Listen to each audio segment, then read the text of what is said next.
Well, hello. Oops, I just broke a thing. Well, hi, this is Jeff with Final Boss. Excited to be doing an edit tonight. It's been a while. It has been a while.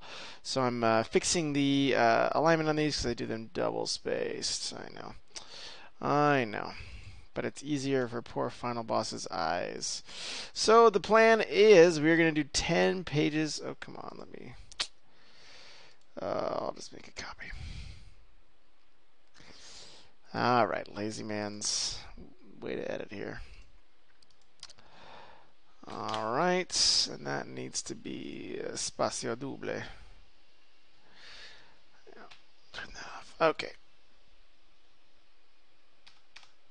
beautiful. All right, so this is Sopho Calamity by Grover. Oops.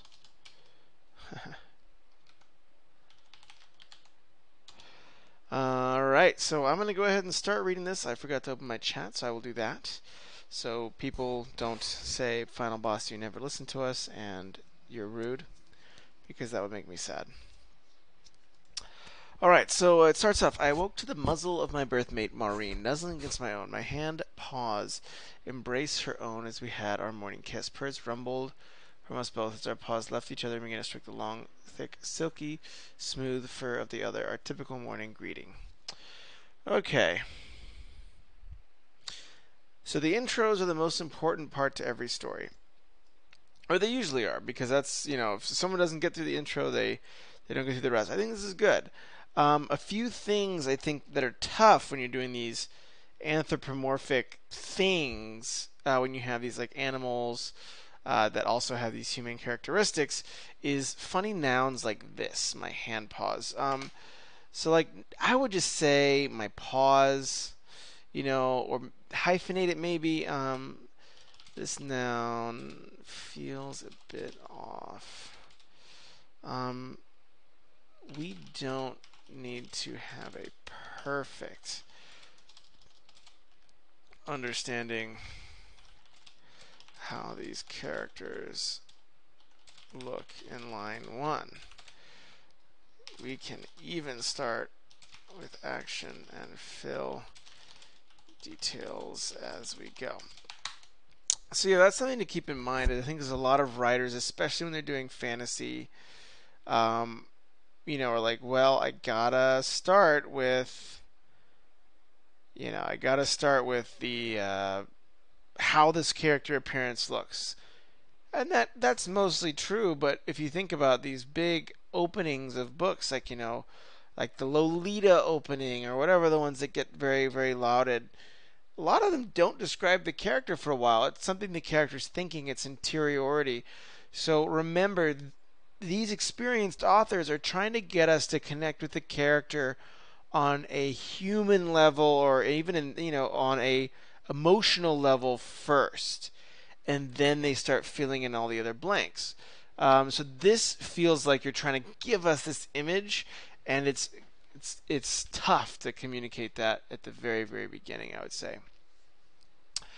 Purrs rumbled from us both as our paws left each other and began to. Because then now it's pause. So then now, I would just stick with pause. I would just take out hand. I'll do this on suggesting. Uh huh. Purrs rumbled from us both as our paws left each other and began to stroke the long, thick, silky smooth fur. These are a lot of adjectives. Pick one. Um,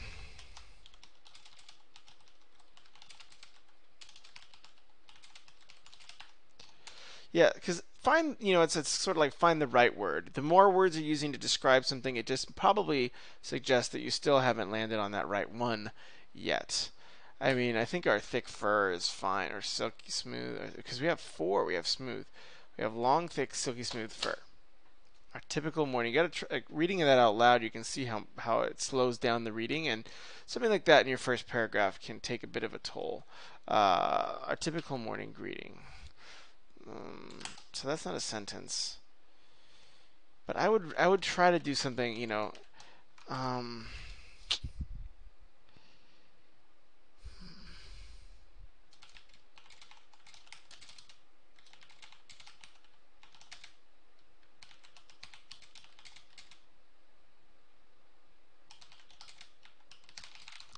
Yeah, do we need that? Do we need this sentence to call to the attention that it's habitual? Like this is something they do every day. Or maybe it's like another morning. I opened my eyes to Maurice again another morning. Maybe describe her, um, you know, because I don't know if a character would refer to their own, you know. Anyways, a window behind us showed us a spectacular view of a pine forest covered in icy plant life. Growing out from the thick blanket of snow, beams of sunlight peeked through the dense foliage, their light intensified by the white powder. For snow leopards, you couldn't ask for a nicer day.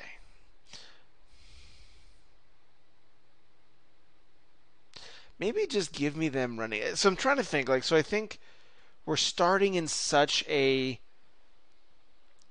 we're starting in the traditional world, but there's not really some question. Like you kind of want from page one, and I don't do it perfectly, but the first thing I introduce on the very first sentence of my novel is that I'm running out of water. I only have a quarter canteen left. I'm in trouble. So this seems there's not like that need being developed just yet. So just food for thought.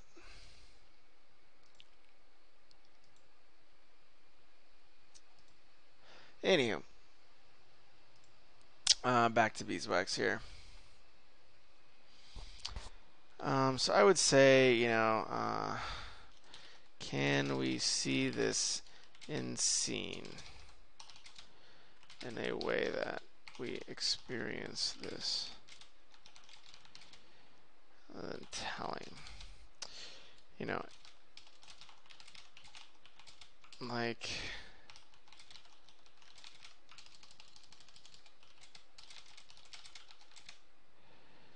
on the type of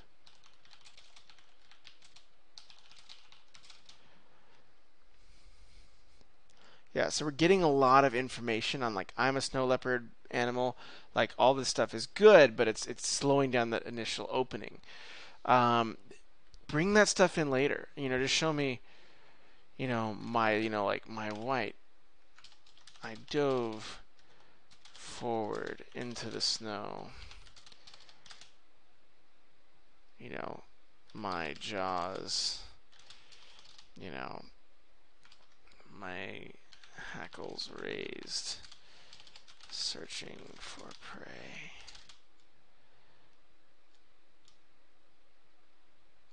I saw something and ducked low, letting my fur, my white fur camouflage. So bring it into that's a really dumb, example, but bring it into the scene, I guess. Would be my big thing.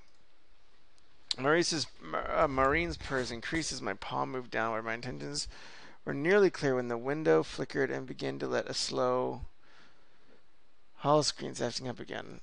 First malfunction of the day. To my disappointment, the Aaron technology had ended the chance for a potential treat. With a peck on my black nose, my mate sprang to her feet and began to prepare for the day.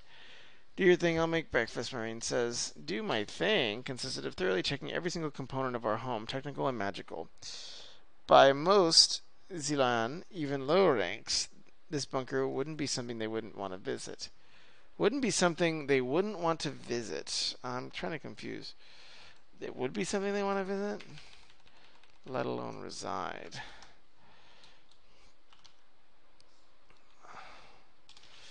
A bit of added clarity here.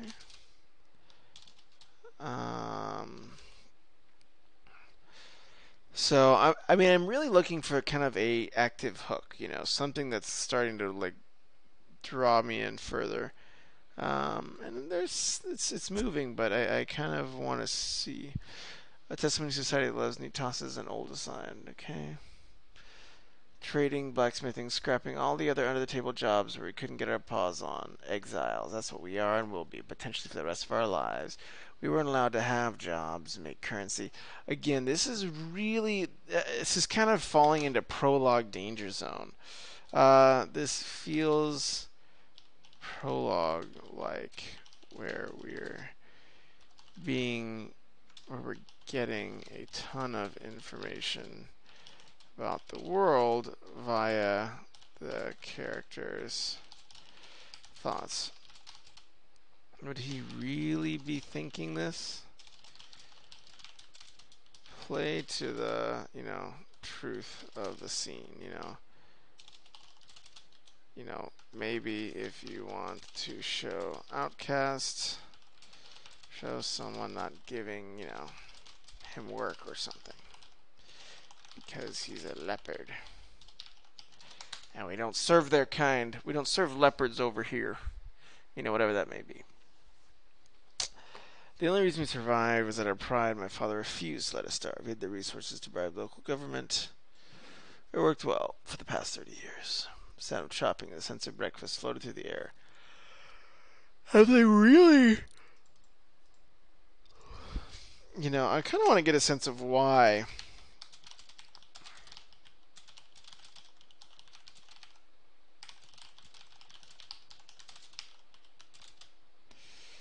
Is this home? Are they unable to? Are they trapped? What is the reason? Like, is it because they can't get out? Is it because this is our place? Those types of things can be really good signals to kind of tell us what's going on in these characters' heads. Oof, I suddenly am getting tired, so this may not be the longest review ever. Sound of chopping and the sense of breakfast floated through the air. Like everything else, Willow was out of date by 3 centuries, but the trade to acquire him still left without luxuries like coffee. It was worth it. Willow allowed me to check everything in 30 minutes. Willow, our mover. Our mover. So there's Maureen. I don't know what a mover... A mover could be explained as a floating middle eyeball. So a Dinkle. A Peter Dinklage. So it's kind of like the guy from Destiny.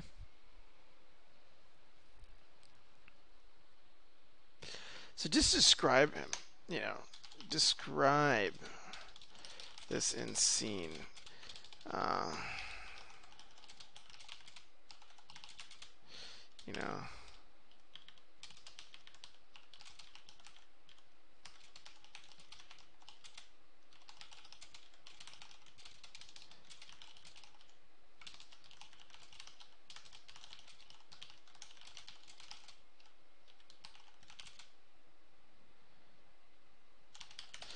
Something like that. I think, that's a bad example, but like that's the thing. Like you kind of want to bring stuff into the scene and make the observations happen because of stuff that's happening. Right now, we're just getting a lot of raw observation, which is good because it's evident there's a lot of thought you put into this world. But I'm looking for something like the observation doesn't feel like it's dipping down into movement and action that's happening on the page. It feels like it's kind of floating a little bit above right now. Will allow me to check everything in 30 minutes instead of 3 hours and could have loaded it. Okay, reason for the screen flickering. Okay, centuries older than Willow, but it did a job of running our home. One exception was that Central didn't have a direct interface, meaning I got everything from printed on the paper. Central reports all elemental energy gathered last night is unusable by equipment, the bunker, and caused disruptions during the purge. The converter malfunctioned? I'm not equipped with theorizing module.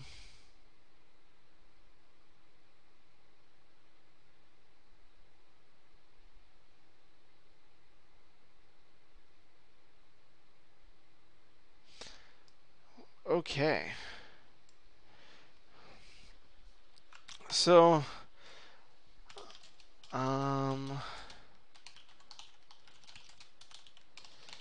we're just getting this sense of urgency.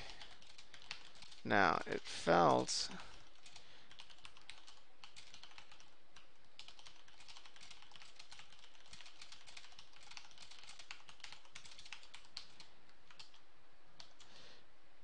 yeah, so I didn't get this sense of urgency earlier where there's this kind of, moment of, like this is life or death, because he seemed very like, oh, I guess I'll, not hang out with my wife and I'll go and or my mate and I'll go off and, take care of this stuff I do every day.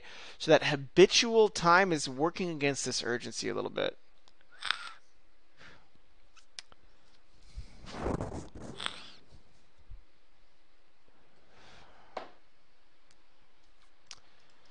Why don't we see this? You know, there's so much being told here. Perhaps a flashback. Some there's some visual way of experiencing this.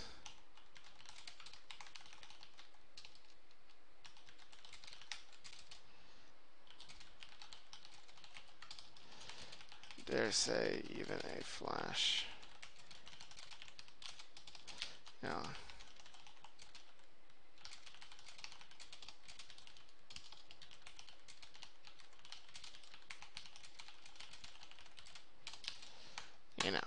Whatever. I'm just saying there's a lot of stuff getting communicated through just this is the way it is. And that's okay in the beginning of novels, but I think in this particular case is starting to drain some of the activity and the action and the stakes from the scene, because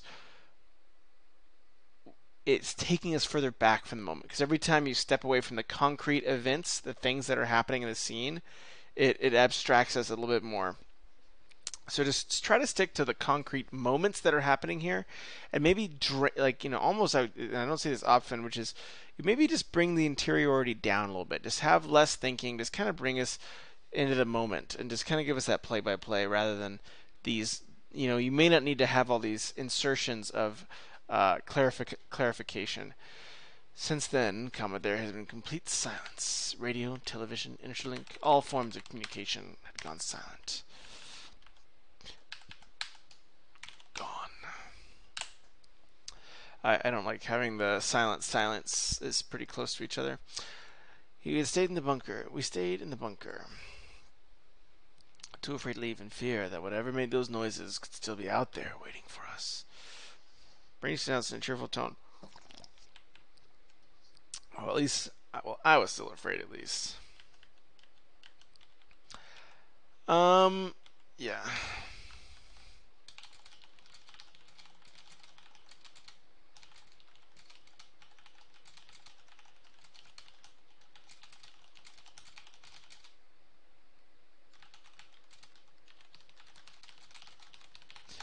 Yeah, so this couple is so casual because he says he's afraid, but I don't believe him right now because the only experience of him that I've had where he's acted in the scene is when he's with his wife and he's trying to convince her to have sex with him. So it's sort of like, well, that's not what someone does when they're afraid, when they're under pressure, when they're worried, and so maybe rethinking that initial moment where maybe Maureen is trying to say, hey, let's just have fun before work or whatever. But I am a little bit concerned in terms of the tone kind of seems to not really have settled. Like, he's telling us I am afraid, but then when he's in the scene and acting, which is really, really what the reader believes, he seems to be acting pretty casually, having this kind of bantery dialogue. So those are the things that I feel like are starting to work against your tone a little bit. Today's breakfast was canned fruit cocktail, freshly baked bread with strawberry jelly, coffee, blah, blah, blah, blah. Stasis storage was packed to the brim with surprise. 10 years if we had to remember. So they're stored away. We should have made another storage area for meat. I miss sausage in the morning. It could be worse. Imagine if we didn't make space for the coffee. Yeah, that's not something like, cracking jokes is not something terrified people do. Cracking jokes like this undermines the tone of fear.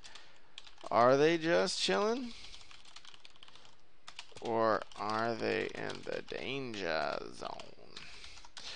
So I think that's what we just need a little bit of sharpening around as the readers. Quiet night tonight. Widow, it's also really late. I started this pretty late. Willow let out a chime. Beginning daily attempt to connect to interlinked database. A ray of hope filled me as Willow attempted to like longer than normal. If he succeeded, the interlink still existing civilization hadn't collapsed. Things go back to the way they used to be. The thought of going to visit their pride was pleasant. Interlinked database isn't responding. We'll attempt again in 24 hours. I return to my meal. It's pointless for him to keep trying. It's gone. I won't give up hope, I said.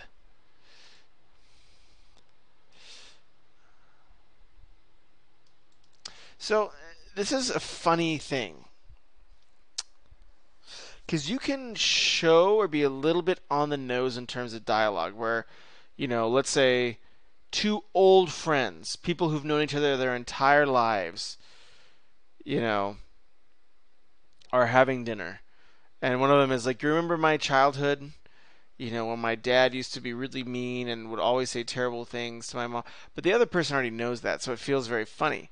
So again, this is one of those dialogue things where we're getting a little bit. It feels like a little bit of odd information of this dialogue. Like, I won't give up hope. That's a really highbrow thing to say over breakfast.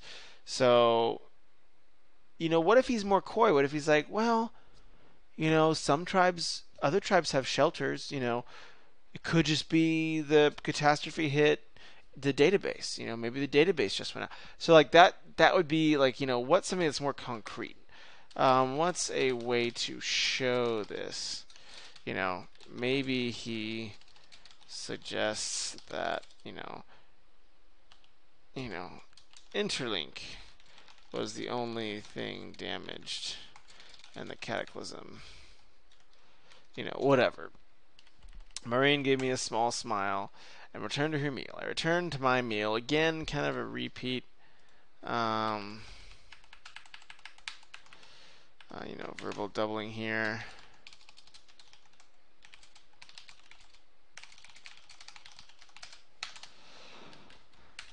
A small frown began to creep over her muzzle. Something I only noticed in time. She was brooding, and if I didn't get it cleared up by tonight, she'd be ready to explode. What's wrong, love? I asked. Maureen didn't look up from her head. Nothing. I didn't say anything.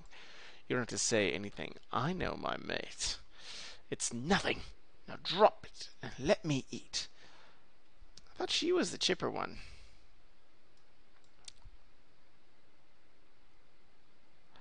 But she, she was brooding.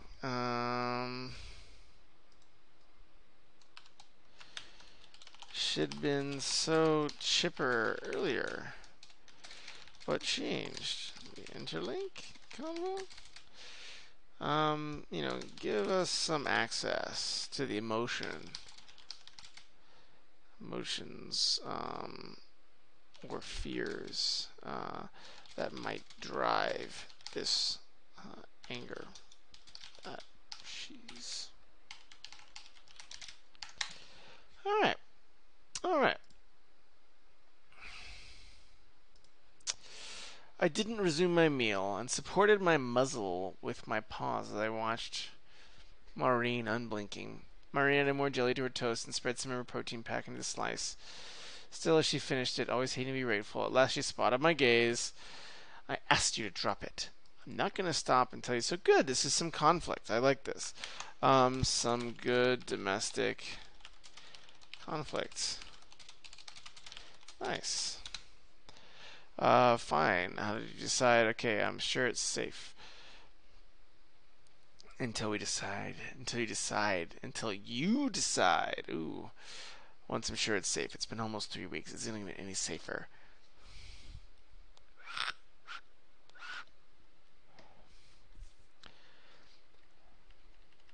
At last, that thing could still be out there waiting for us. It isn't. How can you doubt that when you've received no word from the gods? I know. You had a vision? No, but I had a dream last night. My ears perked. To most people, including myself, a dream was nothing more than that. For Marine, a seer and a conduit to the gods. A dream was a potential window. It was her dreams. So again, this is a very, again, a moment where, we're being told. Maybe give us some visual cues. Loving the editing session. Well, welcome, Joji. This is what we used to always and only do on stream. So strange that we've now shifted. So yeah, I like to talk a little bit about writing techniques, some of the things, and my notes that come up. So feel free to ask any questions or give any edits. I'm sure this is Grover's story, so I'm sure he would love to have more feedback because I know that he's been soaking up feedback like a sponge lately, trying to, push his novel forward. So yeah, any feedback or thoughts you have. But give us some visual cues. Again, like even a flashback, I think would be better than telling us. Be like, I remember one night when she was levitating over the bed during one of her dreams. That's a dumb example, but I think we already get the implication. You may not even need this. My ears perked at the news. Like, boom. Yeah, I think that's probably actually the best edit. Would just be, my ears perked at the news. What did you see? I asked. Just getting right to the punch. Maureen closed her eyes, likely to remember the dream clear. I saw us outside the bunker, walking through the fog. Figures. I can't make them out in the landscape. It's all covered in mist when I look. I feel at them. It feels like how I felt when we found Samantha after she got lost in the forest.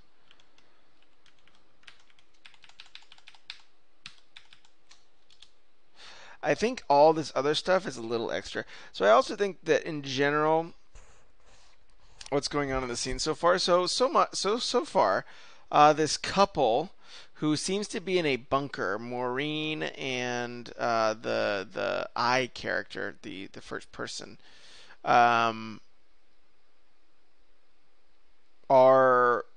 in a kind of a fallout bunker almost. They just woke up. They kind of are making breakfast, and they're trying to decide whether they should leave the bunker or not, from what I'm gathering. And there's some sort of cataclysm that's happened that his wife or mate has foreseen. So she saw some cataclysm. They went to the bunker, and now they're kind of like stuck there. I drooped my ears, closed my eyes, and lowered my head. The thought of our deceased daughter, that little fuzzy furball, little puppy dog dead. No. It brought me 5 years of endless joy. Now it just brought me back to the moment Maureen and I held her as she passed in the silver lands from hereditary disease. I passed to her. Hereditary disease. I guess that's... With all the tech, can they not fix that?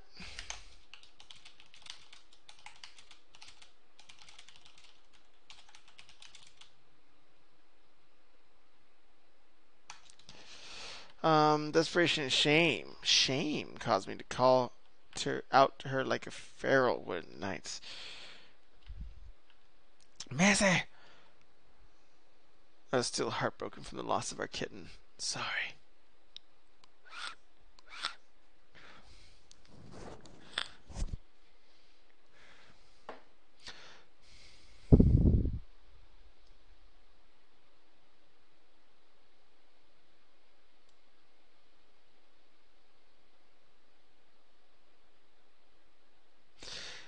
Again, this emotional switch from mourning their daughter to, cuddling feels a bit fast. Give us access to some of his, raw thoughts. Like I took a slow breath. I can't grieve her forever. I stared at my wife, my mate's, smooth fur. And I knew if I let the grief win again, I'd, lose her too. That's a dumb example, but bring it into the scene and just give me because there's a huge transition here where he literally is has to be shaken to his senses from this grief. So I think we just need a little we just need to feel those emotional steps. 'Cause I think they're there for you as the writer, but I just need to feel, okay, this is when he starts to change gears. Just give me that emotional play by play, and that will bring us into this scene more as well. So that's a win win. This is his furry fantasy book, the 94K one. I don't know if this is the 94K one. I only have 10 pages of this. But I'm trying to give some pretty high level notes here. So I'm kind of doing, this is one of the free edits are a little bit more high level. Obviously, if people do more paid intense edits, they get a lot more of an in-depth view. But yeah, I'm curious. This is pretty good so far.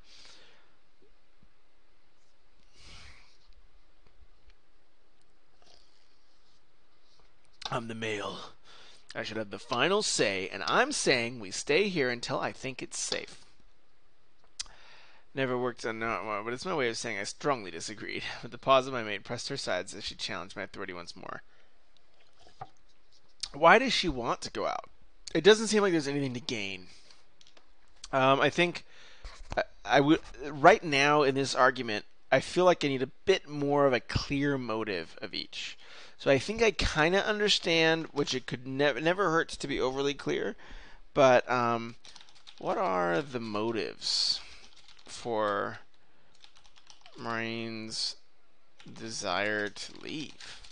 Just her dream? Yeah, so hello from the UK, spending my morning watching you edit. Well, welcome, Alexis. Pleased to have you, and feel free to chime in. This is Grover, one of our awesome longtime viewers, work, subscriber, so that's why he gets to skip the line in terms of edits and get his free Twitch edits sooner. My novel after I write it. Of course, of course. Well, happy to. The free edits, I always will do like 10 pages, 10 pages, depending on how obviously dense the pages are. But yeah, like I said, this is what the whole stream is about. What are the motives for Murray's desire to leave? Just her dream. And then and beyond safety. What are the emotional reasons for, the narrator to stay? Maybe that world out there is where his daughter died and he just wants to keep hiding here. Bring us his emotional reasons. There's always like more than one reason why motives are layered. There is sometimes it's just like, hey, I'm hungry, I'm going to eat. That's enough of a motive. But a lot of it, it's like, well, why? Like, even in that, it's like, well, what food do you want to eat? Well, I'm feeling kind of, tired, so I want some coffee cake to spruce me up. So there's always these layered motives. It's not just I want to eat. It's I want to eat something just delicious because I had a trash day and I want to escape through food. Whatever that motive is. And in this one, I think you have a really great opportunity because you have a deep character. You have this character who's grieving the death of his daughter, and maybe this has been like this bunker that he's been spending these last few weeks in. Maybe this is where some of that healing is taking place, and he's not ready to leave. That makes his desire. That makes us understand it. It makes us really root for him more. The more layers you can bring us into the motive, the better. But my recommendation would be spend less time on talking about the tribe or whatever. Just zoom in on the conflict, which is bring us straight to the desire to leave or the desire to stay, and then bring up all the backstory by enlightening the motives. And obviously, it's really hard to do. Like, it's hard to kind of express. But in the past, I've done stuff where I will kind of take a section and like even for grad school, which I thought was actually really cool, is you would do a expansive revision where you would take one paragraph and make a few pages out of it. Thanks for the follow, much obliged. Welcome, Alexis. So yeah, if you ever want to share over, if that's something you're interested in, that's more of a we actually had it on our website for a while in terms of like I think it's like $50 and we'll write like I'll write a couple of pages and kind of talk about how I'm setting up the scene. So always happy to do that too. But yeah, that's more, yeah. I mean, that's fine, but this is more just like me spitballing because I feel like you have such great raw material, but I do feel that some of the exposition, and that's the challenge of writing fantasy. That's the challenge of writing any speculative fiction. It's something I struggle with every single day, which is you're trying to yeah, you're trying to you're trying to get all this world building in, which is commendable, but I think it's such a hard balance to strike, and I think we're leaning a little bit too much on the side of giving us a lot of information about these characters, about their past, about their world, but then we're losing track of that scene, and the first scene of the novel is the most important. Almost always, you'll see a lot of stories do vignettes. I don't know if you've read the Reckoner series, but the first thing is it's a very simple premise where the dad is going to the bank to get a loan. Like that's one sentence, you know what's going on, and you know a lot of the history there. But immediately, these superheroes come in and start robbing the bank. So there's immediate action. So read the first chapters of a few novels and highlight the different types of stuff that's happening in multiple colors. Highlight the dialogue, one color. Highlight the action, like the description of scene action. Highlight the thoughts in another color. And highlight the narrator in another color. I'll have to go buy more coffee then. Well, welcome. Where in the UK are you, Alexis? Are you in London or are you in Scotland?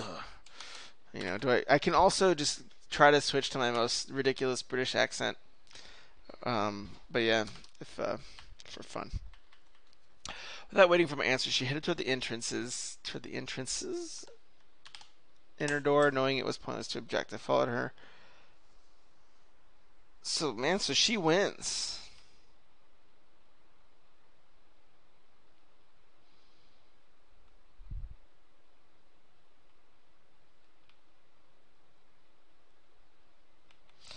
Yeah, I think this is also.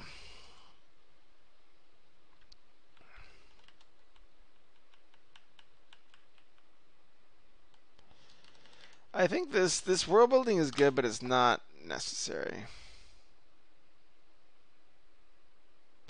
Again, like this is good material. Essex, just outside of London, indeed. Well, that's awesome. Do you do any writing, any editing?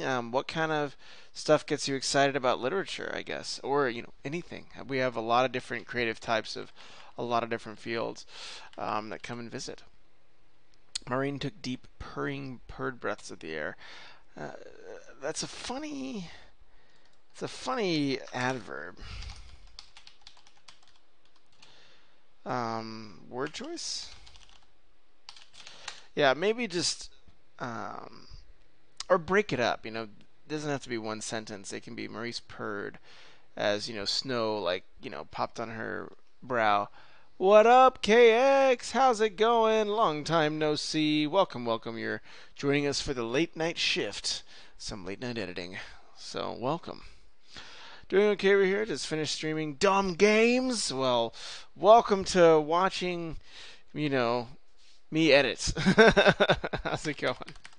Good to see you. Where's the wind? I asked. We strained to listen, but the moan from the winds racing in the mountain never reached our ears. There were calmer days with just a breeze, but even then the winds could still be heard. Why can't we hear the city?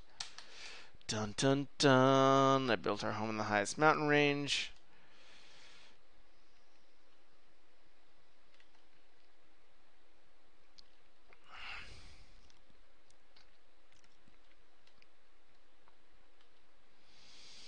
So this is a good moment. This is a good moment.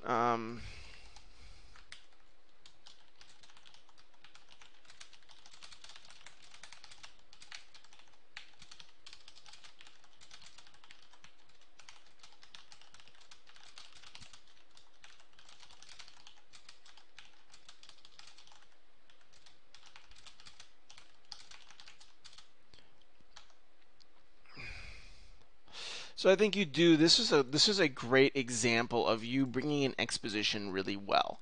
So those other times it kind of was out of context, or not always out of context, but it was a lot of information that we were getting at first. This feels like it's in the flow of the scene. So look at what you're doing here. You're saying, okay, we're in a mountain range. We looked like we look down. The city's gone. There's tension. There's conflict. You've already set up stakes, which is the most important thing. Now you have me hooked as a reader. So then you can start getting into this other stuff, which is like, we could normally hear the hover cars. So that line alone delivers so much information to me as the reader. It tells me it's a futuristic society. It tells me these anthropomorphic, like human animals, have a lot of technology. That the metropolitan cities like are very clean. Thermal power plant, again, a very like kind of clean source of energy. So it points me towards a very idyllic society. So just with those two well chosen concrete nouns, you've told me way more than even some of the other expositions. So that's what I would really, really challenge you to do, Grover, in the next draft is find those concrete details in the scene that suggest all the exposition. You know, um, that's the hardest thing to do as a writer. The hardest thing. But think about it like a glass of water on a table. How that character sees the glass of water can suggest so much about the world. Like, if a character sees a glass of water on a table and is like, whoa, what the heck is that doing out? That's precious. And then they grab it and run away with it. Like, that tells me that water is really valuable and this is a different type of society. Um, so, yeah, it's a pretty valuable step. I'm still ain't bloody affiliated. Oh, no. Self-published author of one novella. That's awesome. I mainly write fantasy. I'm a massive story structure character nerd. Yes, and I spend way too much time reading craft books and theory essays. Well, you sound like my kind of person, Alex. Well, please, and you're always welcome if you have a self-published novel, published novel. Please share your link here. I always like to. Writing is tough, and I always like to share, share whatever eyeballs that come to this channel with other people. So feel free to put your link in the chat for your Amazon book, or even just the name, and people can Google it. And I'm sure people would love to try to find it because that's awesome. That's awesome.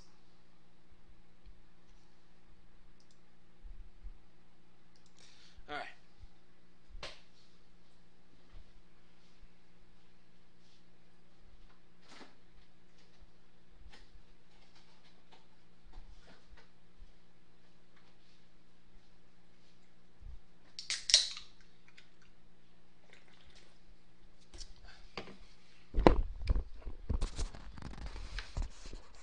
City lay silent and ruined. Beneath the skyscrapers were nothing more than debris in what was once the downtown area. My gods. Muled. Odd verb choice there. I would just say word choice. Probably want to.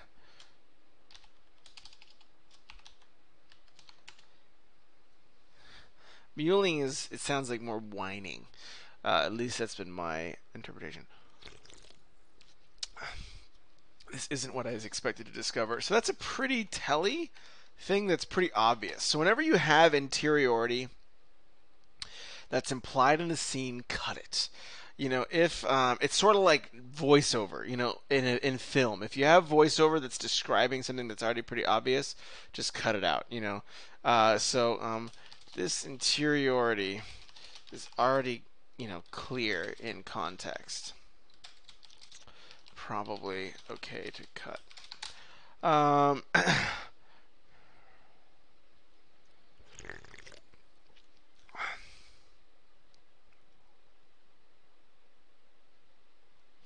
and you can give us more raw thoughts. Like, this is very clean thought. Like, maybe the city would have taken extensive damage. Show me this a little bit more. I staggered forward. No. A whole city? Even Maureen's visions hadn't, seen this, whatever. 2 million people.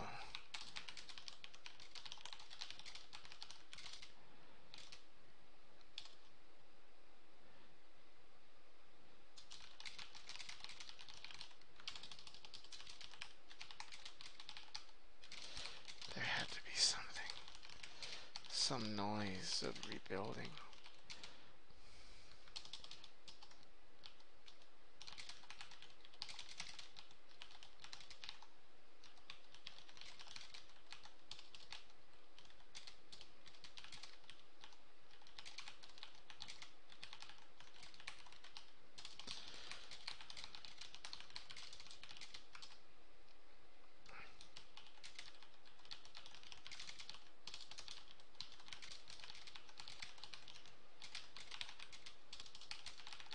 So that's like me attempting to kind of like, you know, clean up, or just like a more visual, like, so like you can make the thought raw. So like this is trying to like, I mean, I'm just gonna like, you know, make the thoughts reported more raw and in scene here.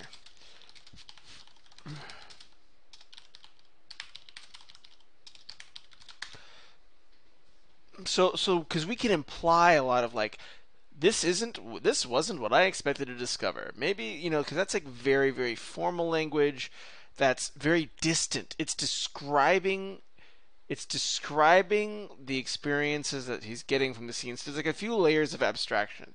So like just bringing us into some raw thought can really spice up the way things go. And short sentences make it like dialogue. You know, that's a really powerful device.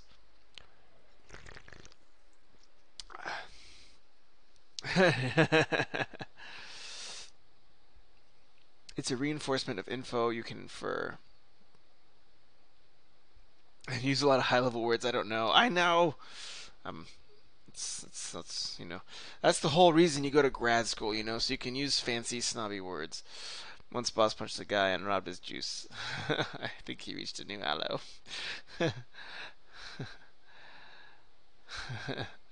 I like it. I like it. I like it. I wrote it over a year ago, and now I think I've improved a lot since. So don't judge.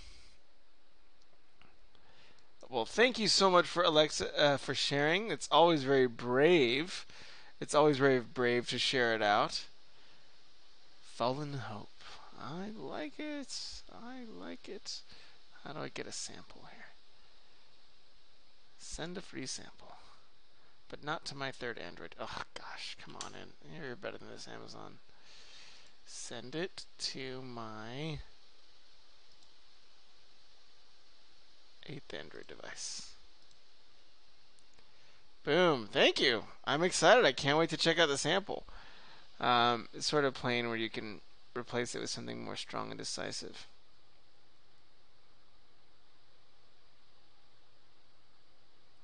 Indeed.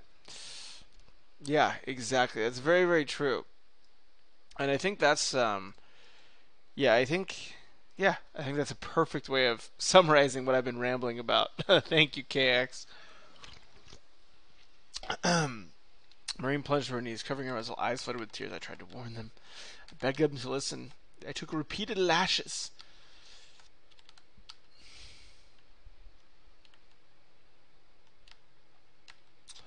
Uh, this feels a little on the nose, but it's okay. You know, a little on the nose. She's telling the narrator something he already knows. And that's like what's like, you know, if someone's like, you know, remember when I got beaten for telling these people these things. So it's always like, if the character already knows it, they probably just like, you know, I warned them. And then maybe he's like, they weren't listening, you know, whatever. Yeah, I think that's right, Cax. I think that's right. It doesn't make sense. It's only been a month. My attention to Marine, who was hugging her own chest as she cried. I went to go comfort her, but spun towards the sound of crumbling rocks to find a feral snow leopard investigating us from the difference. It was a shock, as our feral kind were on the brink of extinction, even with rigid conservation laws. I've seen my entire life in the zoo. Okay, interesting. So there are like normal snow leopards and these anthropomorphic ones. Um,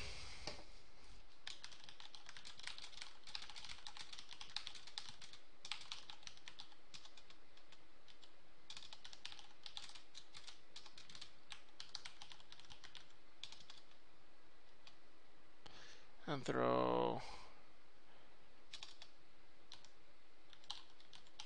I don't think I spelled that right. Nope. It's late. I probably should switch to the next story soon because I'm running low on time. Um, yeah. Um, maybe pause to give us a little description. It's sharp, shoulder blades, ruffled. It's fur, whatever. I'm just, yeah, I'll let it be. Okay, so how many? I'm getting pretty far. I'm about 9. This is about why I normally stop, anyways, about 10 pages.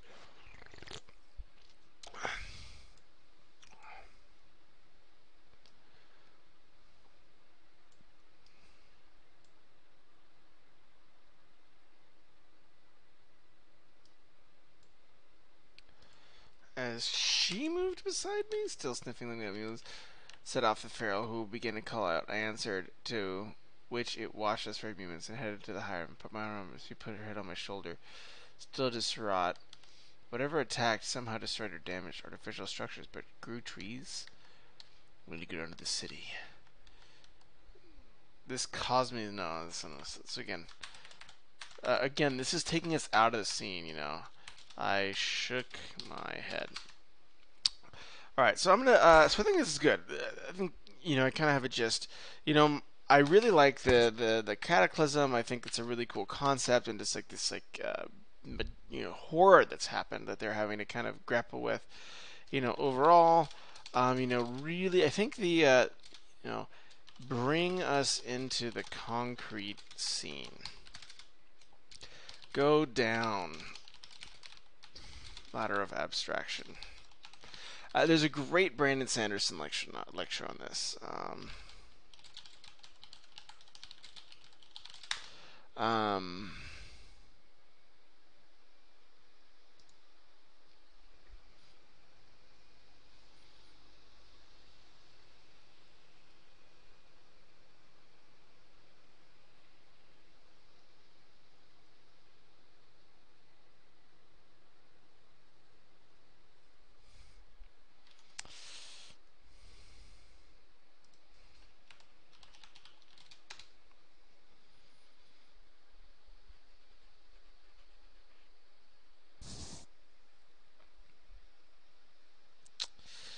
I forget where those are.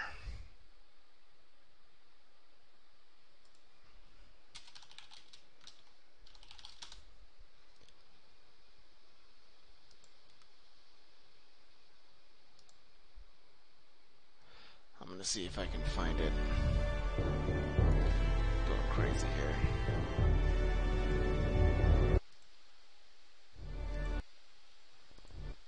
There it is. The box. That's what it is.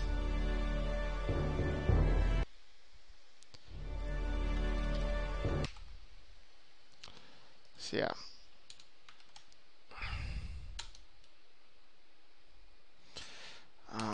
Love the concepts and the characters. I think they all have a lot of depth. Bring in the emotional motives rather than him just wanting to stay in because it's safe. Is there an emotional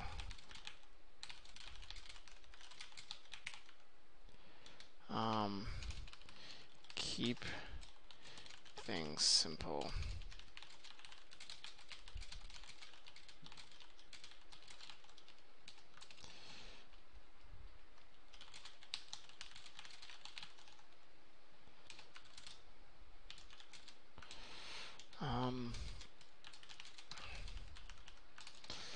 Not much happens.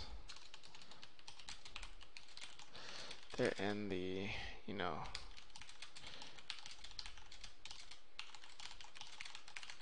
So this is actually a note I just thought about, which I think is going to be one of the most important ones. Not much is happening while they're in the bunker. You know, oh, take care, see you later, gonna pass out. Yes, just type humanity. Take care. Take care. Thanks for hanging out. So consider one of the most important decisions is when to start the novel. What scene, what moment in the plot does it begin? I would venture to say you're starting this a little early. Why not when they're outside in the snow, like with their like fur just getting whipped by wind, and she's like, and he's like, I told you we should have stayed in the bunker, and she's like, nothing's attacked us, and he's like, well, still we're freezing, and there's, we're like, I don't see anything, like the town is miles away, and something still can get us, whatever it is, But that might be a helpful thing. Is just think, bring that. The conflict really happens. It's a small conflict because we know they're a couple. We know they've, like them arguing over breakfast doesn't feel like a big conflict. It feels like a disagreement. The big conflict really starts when they're, the uncertainty, I guess, really starts when they walk out and it's like, oh my gosh, this is chaos. What do we do? Everything's destroyed. We're in some deep trouble. So yeah, I would just push to figure that out. Anyways, that is the Sopho Calamity final boss edit. I know that was kind of high level, but hopefully those points can kind of help as you go about your novel. And then we're gonna jump over here to the Demaka complex. So we got a few pages of this. Aislinn held Demaka's hand as they walked through the forest. Birds could be heard singing songs. Ooh, great. Sentence structure. Birds could be heard singing their songs all around them. I would just say, bird songs fill the trees. The thick.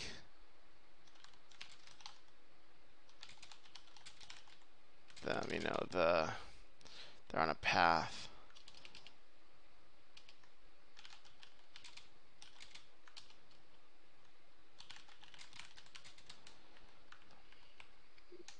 Bird songs. Look at how much room we saved.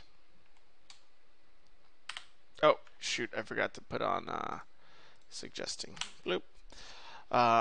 Aislinn's hair flowed behind her as the wind picked up and leaves shook on their branches, speaking an impossible to understand language. Okay. It's a little bit vague. I was like, a little vague. What's a more concrete way to represent this? But it's all good. You think I'll be there today? Asked Demaka. You think it'll be there today? Asked Demaka, swaying her free hand back and forth. I'm not sure. It appears at random, but it doesn't hurt to check, said Aislinn. She pushed a small bush out of her way. Yeah, you're right. I hope it's there this time. Me too, Demaka.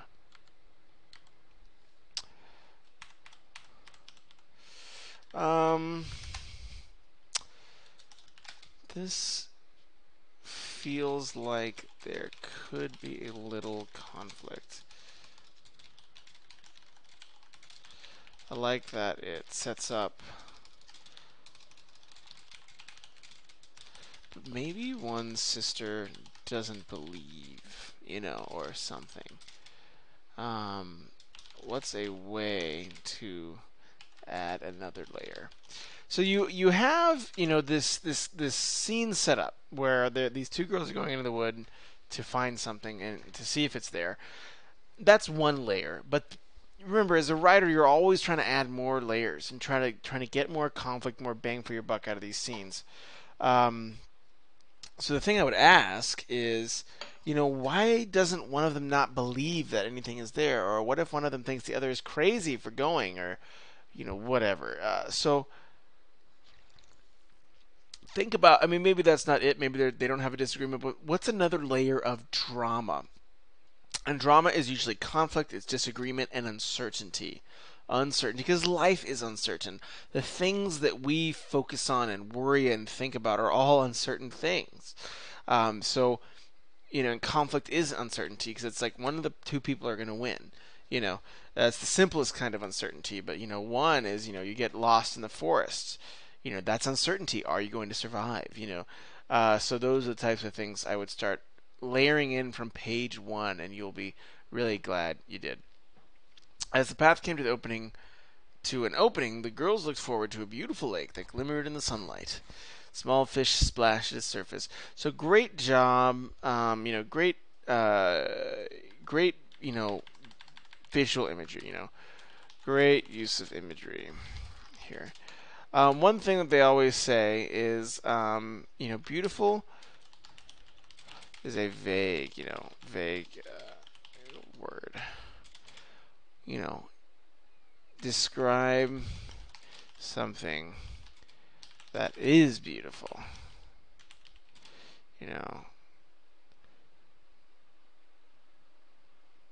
Maybe just do like lake glimmered. So I think to some degree it'd be like just describing the lake, like the lake glimmered. The girls looked out on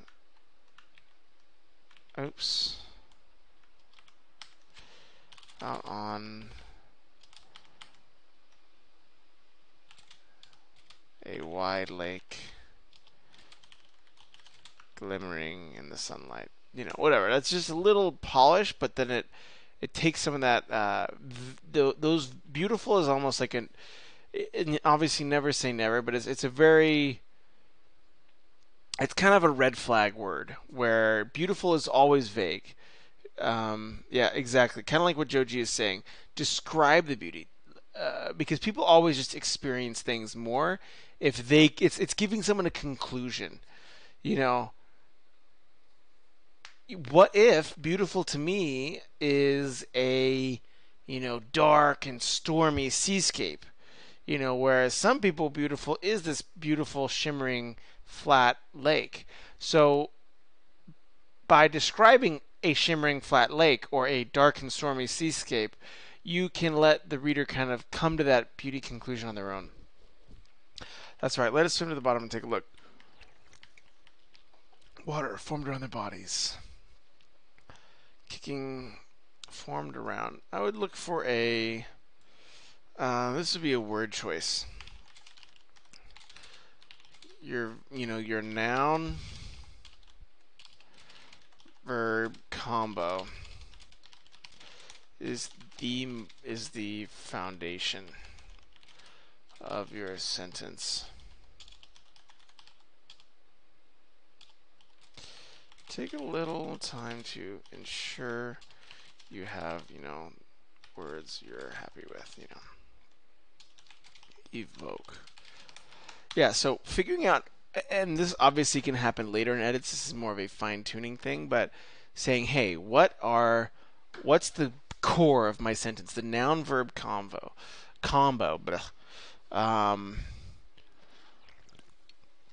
That evokes the clearest image. Water formed around their bodies as they moved through it, kicking their feet and waving their arms. I mean that works, but I feel like the formed around their bodies. Maybe we can get a water engulfed them, or maybe like they dove. Or adding more sentences. More sentences is never bad.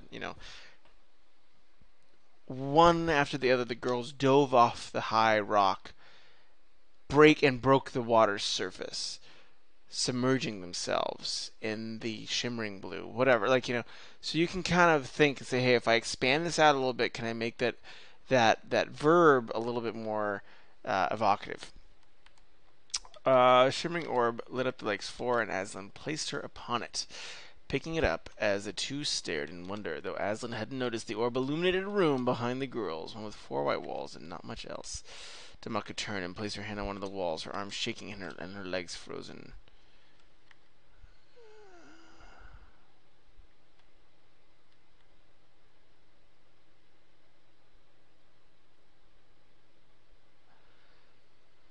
So they're underwater?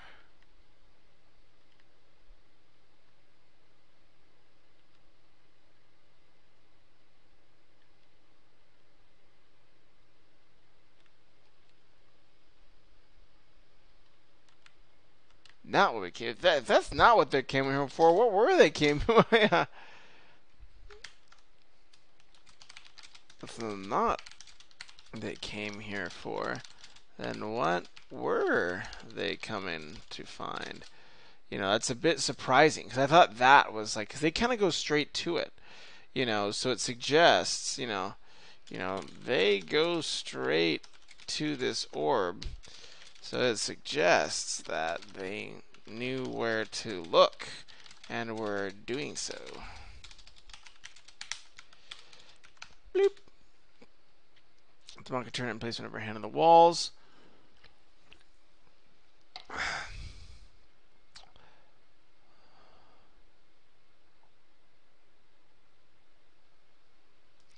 So this might just need a little to just clarify the action here a little bit. I think the orb is creating an illusion to the girls beneath the lake's surface. But it took a few reads for to get there. Yeah.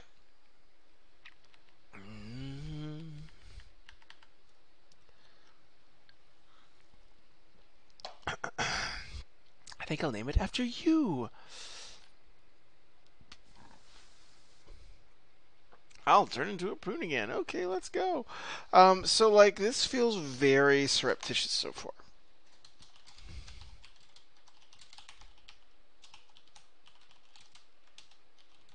I'll say lucky so far. They happen to find this item and they happen not to be hurt by something that seems powerful, and they happen to come out safely. Give us some conflict that makes them struggle.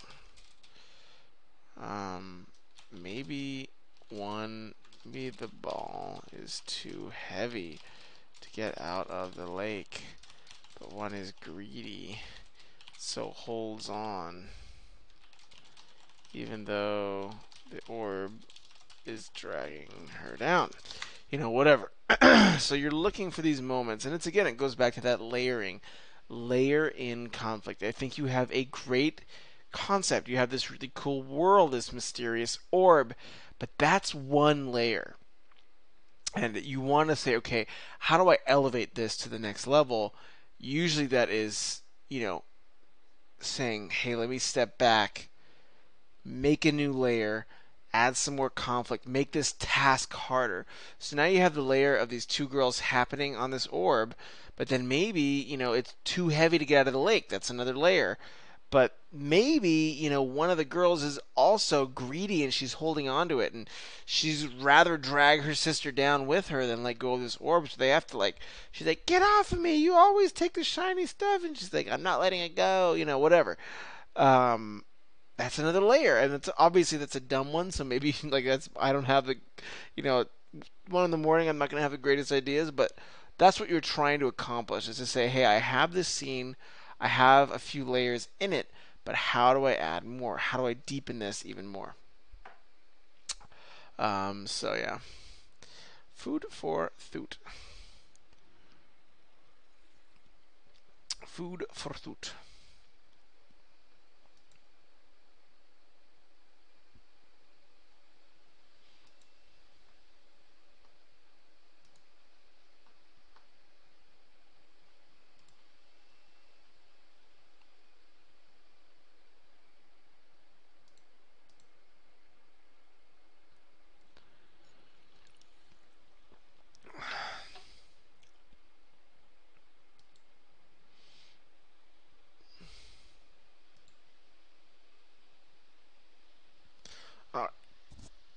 I might not go too far. I'm about 3. I might go to 5 on this one because um, the two left leg behind them. They turn on some relaxing atmosphere music. Demaka turning on some relaxing atmosphere music. Relaxing atmosphere. Are these? Is this modern day? So this is in modern day. So okay. So I didn't realize this was set in the modern day. Perhaps give us some signals before. Also, wouldn't they be shocked at a...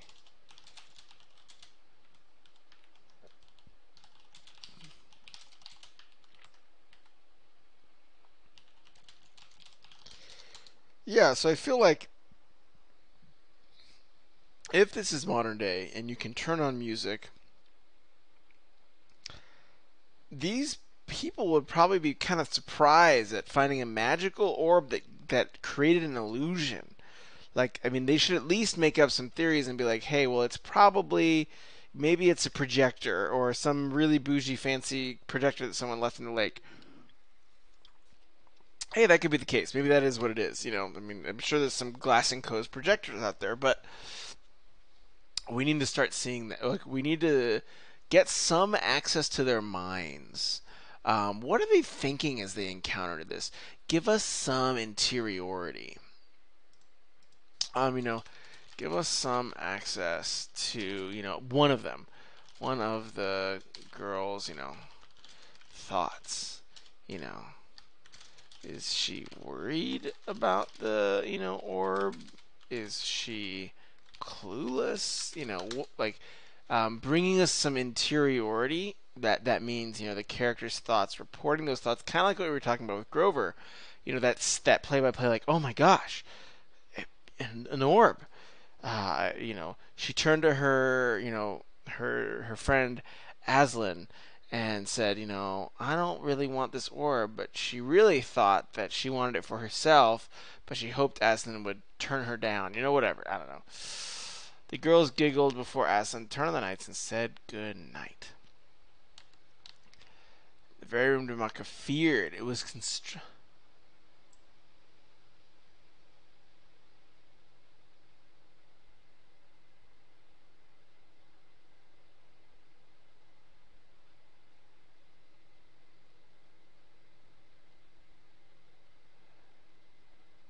The next moment, as finding himself in the room, Demaka feared. It was constructed of 4 white walls and nothing more, and the center laid an orb from the lake. Good morning, Aslan. A voice echoed through the room. What's going on? Where am I, Demaka? Quiet whispers could be heard. She's talking about it again as we feared. Her recovery isn't going well. Okay, good. So this is a twist. You know, give a little marker. I'll do it here. You know, give it a little marker between big scene transitions.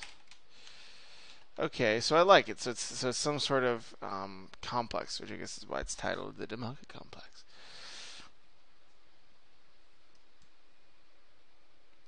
It's okay, Aslan. You can call me Siko. I only want to help you. Who are you? The orb. It's talking. Where's Demaka? What is this place? Please tell me. It's not good if she keeps going like this. She'll faint. Calm down, Aslan. This is a safe place. Nobody's going to hurt. The voice then cut out, and the walls blurred until they were gone. And as Lan found herself laying on a blanket, she shot up and shook Demaka from her slumber with a forceful hug. Ah, what's going on? I was so scared, Demaka. I was alone in a strange place, and the orb was talking, and I couldn't find you. Aslan shook, still overwhelmed by the strange dream. Okay, I like this. So he's starting to... I like the blend of reality, fantasy. Returning the hug, Demaka comforted her friend. It's all right. It was just a dream. I'm right here. I'll never leave you. The sun's rays shot through the bedroom window and blinded, causing enough. She felt... Come on, it was just a dream. Let's go out and explore. Yay! I'll cheer you up.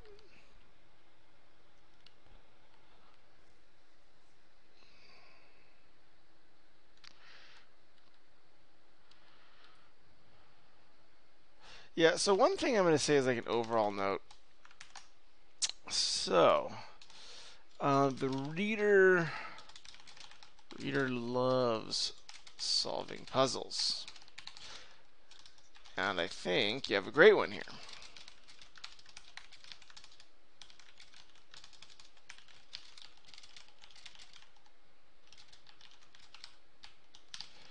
What's real? But the thing you got to remember is, but you may need to give more hints early in the story. That's something below the surface is happening. So that lake moment, any of that stuff, and this is where, this is where reporting a character's thoughts can be so helpful. Again, go, look how it's done. Read a few books to, read and highlight some books where the characters' thoughts are there to see how it's done. I think that's the best advice I could give, is just to say, hey, one of the things I feel like is a little bit missing right now is that view into the character's thoughts, and to say, okay, what are they thinking? What are they experiencing? What are they... Because we want that protagonist, and we want to really participate with that protagonist. So Aslan, I think, is the main character, because she's dreaming about Demaka. So Aslan, we should be in her brain, and she should, be like, it's okay, I'm okay, whatever it is, to just bring us some of the thoughts, or she's, or commenting on the weirdness of finding an orb in the middle of a lake, stuff like that can be really, really helpful. Okay, reminded the last time they walked the course, there goes where there's children, they trek this way. How small it had gotten over the years, with each passing rock. I didn't think it was going to be this long of a lock. We should just turn back now. Don't be silly. We'll manage it all the way to the peak when we were just little ones. We can do this together. I'll carry you if you really have to. Oh, yeah, I guess you're... How far could it really be? Let's keep going. So they go up to the summit. Look at this thing. It's huge, Muck whispered.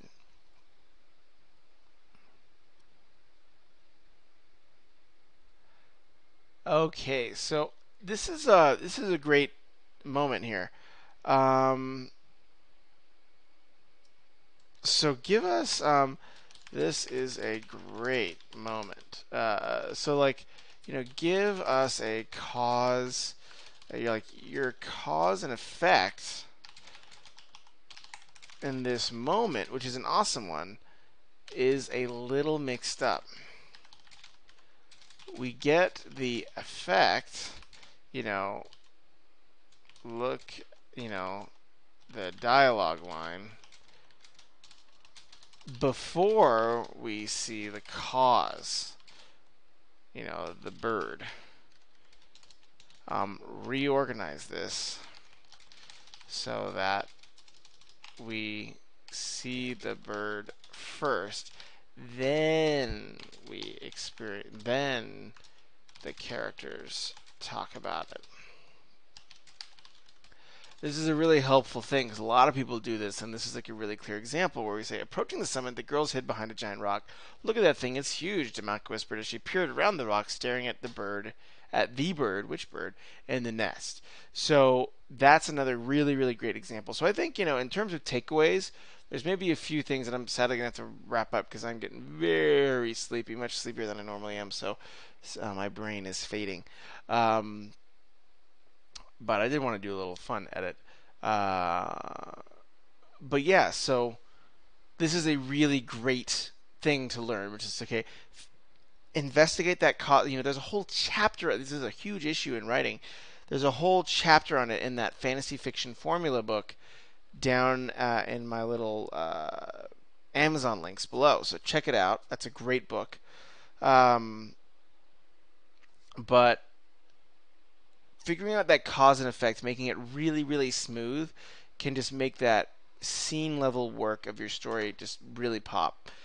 Secondarily, I think it goes, this is probably the other really big note, which is, the reader loves solving puzzles. We need to see more of foreshadowing and some hints about what's really going on.